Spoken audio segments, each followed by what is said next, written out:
Welcome to Andre's Insight, where clarity meets curiosity. Hi there. Today, we're diving deep into a really crucial topic, resilience.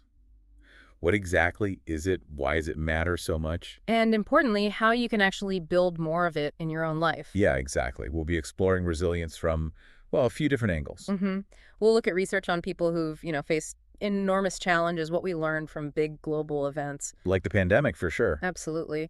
And then practical ways to sort of strengthen your own mental and emotional toolkit. Our goal here, really, is to pull out some actionable insights, things you can use to navigate life's, well, inevitable ups and downs with a bit more strength, more adaptability. Think of it as a shortcut to understanding this vital skill. Right. So let's start with the basics. Defining resilience. What are we really talking about? Good question. Fundamentally, I think it's that ability to bounce back, right, from adversity. Yeah, bounce back, recover, adapt after you face challenges. It's not about not feeling bad things, No, definitely not. but about navigating through those tough emotions and still being able to move forward. I like the analogies that sometimes used about materials, things that can bend under pressure but don't actually break. Exactly. They return to their original shape.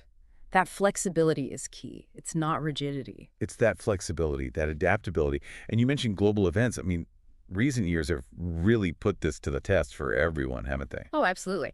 If you think about the COVID-19 pandemic, the data showed a significant global spike in anxiety and depression. You really saw the impact of that widespread stress. Yeah, the isolation, the work changes, lack of support, loneliness, obviously the fear of infection, grief, financial worries.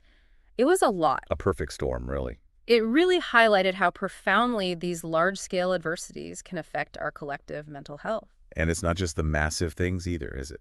No, that's a really important point. Even the accumulation of smaller, more frequent problems, everyday stressors, that can seriously wear down your mental well-being over time, too. Okay, so given that we all face this stuff, these pressures, Mhm. what makes some people seem to navigate it, well, better? What are the characteristics? Well, one thing that consistently comes up is optimism. And this is crucial, it's optimism grounded in reality. Yeah, not just wishful thinking. Exactly. It's not about ignoring the bad stuff. It's about balancing a positive outlook with a clear-eyed view of the challenges. So how does that play out? Resilient people tend to focus their energy on the problems they feel they can actually influence or solve. Fine. And they're also better at sort of disengaging from the things they can't control. There's confidence there, a belief in their ability to handle difficulties, but it's realistic. It's like they know where to put their effort. Being hopeful, but also proactive, data-driven even. Data-driven optimists, I like that. Uh. They assess, they adjust. What else? Well, facing fears. Ooh, that sounds tough, but important. Very. Facing fears head-on rather than avoiding them. There's actually a neurological basis for this. Yeah, confronting fears repeatedly, ideally in a controlled way, can actually weaken the fear response in the brain over time. So you're kind of retraining your brain's reaction. Exactly. And resilient folks often reframe scary situations. They might see them as learning opportunities or maybe tests of their strength. Instead of just, this is terrifying, it's, okay, what can I learn here? Or this will show me what I'm made of. Precisely. It's about changing that relationship with fear. That's a powerful shift in mindset. Yeah. What other inner resources do people draw on? A strong moral compass often comes up. A keen sense of right and wrong. How does that help with resilience? Well, thinking about others, altruism. Having a value system that includes concern for the welfare of others can be incredibly grounding during stressful times. It provides strength. Like an internal anchor. Yeah, exactly. It keeps you steady when everything else feels chaotic. It gives a sense of purpose beyond just yourself. That makes a lot of sense. It connects, I suppose, to the idea of spirituality as well, which sometimes comes up. It does. For some people, religious or spiritual beliefs are a really powerful force. They can offer a way to make sense of tragedy, provide hope. A framework for understanding. Yes, and that can be crucial for coping and surviving hardship. Research backs this up for many individuals. Fascinating how these different parts of us, values, beliefs, build up that inner strength. Okay, let's shift gears a bit. What about our bodies? Physical activity. Hugely important. Regular exercise is just fantastic for stress management. More than just physical health then. Oh, much more. And for people prone to anxiety, exercise can actually help desensitize them to the physical feelings of anxiety, like a racing heart.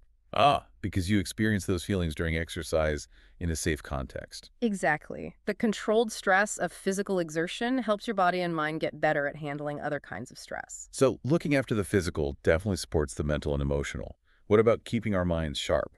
Lifelong learning, that's another one. Constantly seeking opportunities to learn, to grow mentally, it pays dividends for well-being. Keeping those mental muscles flexible. Yeah, maintaining curiosity, adaptability, always taking in new information, new perspectives. And it's interesting, sometimes going through really hard times can actually lead to positive growth, can it? I've heard that term. Post-traumatic growth, Yeah. yes, it's a real phenomenon. So not just surviving, but potentially thriving afterwards. In a way, yes. While trauma obviously has negative impacts, many people who navigate significant adversity report positive changes later on. Things like a greater appreciation for life, maybe stronger relationships, a better sense of their own personal strength. Finding growth in unexpected places. It's about those pathways opening up through the challenge. That's quite hopeful, actually. That hardship doesn't just have to break us. Okay, let's get really practical. What are some concrete things, maybe exercises or practices we can all do to build this mental strength, this resilience? Okay, yeah. One powerful technique is visualizing positive outcomes. How does that work? Is it just positive thinking? It's a bit more active than that. Regularly picturing the best possible results for uncertain situations, it helps build an expectation of positive outcomes. Okay. And sometimes it can even help you spot the steps needed to actually get there. You're training your mind to look for solutions and possibilities. Priming the pump for positivity, in a way. Okay, what else? Another one is about reframing negative emotions.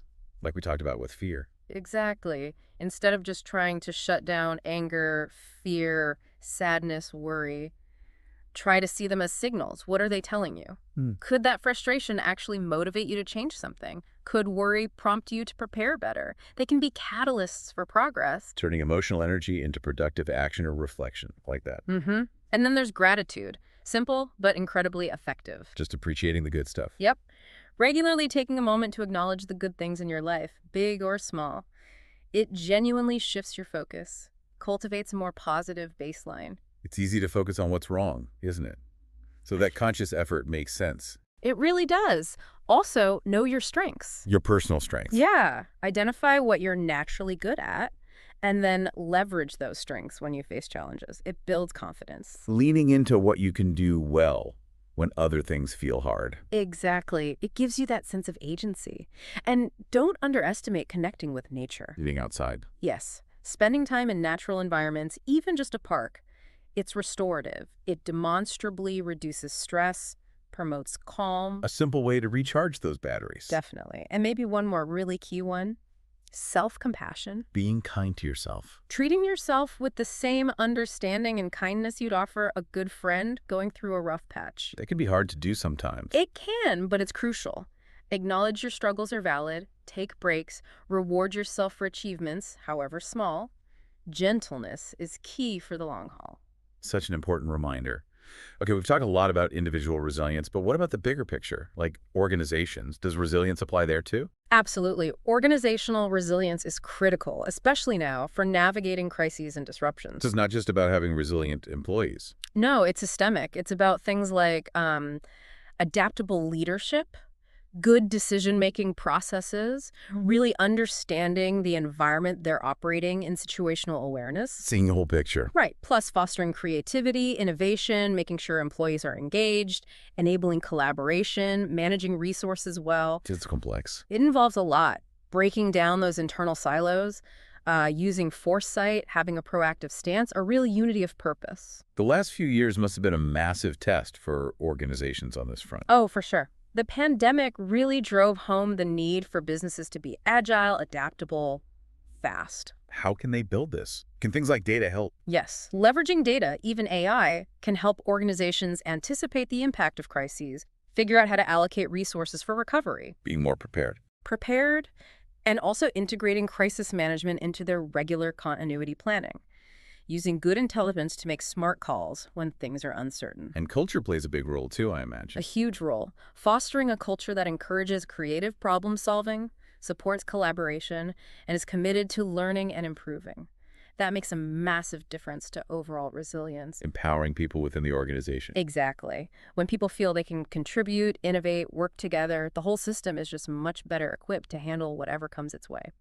Okay, so bringing this all together, what does this deep dive mean for you listening right now? We've covered individual traits, practices, organizational aspects. Well, the big takeaway, I think, is that resilience isn't some fixed thing you either have or don't have. Right, it's not innate. No, it's really a set of skills, mindsets, attitudes, things you can actively develop and strengthen over time, like a muscle.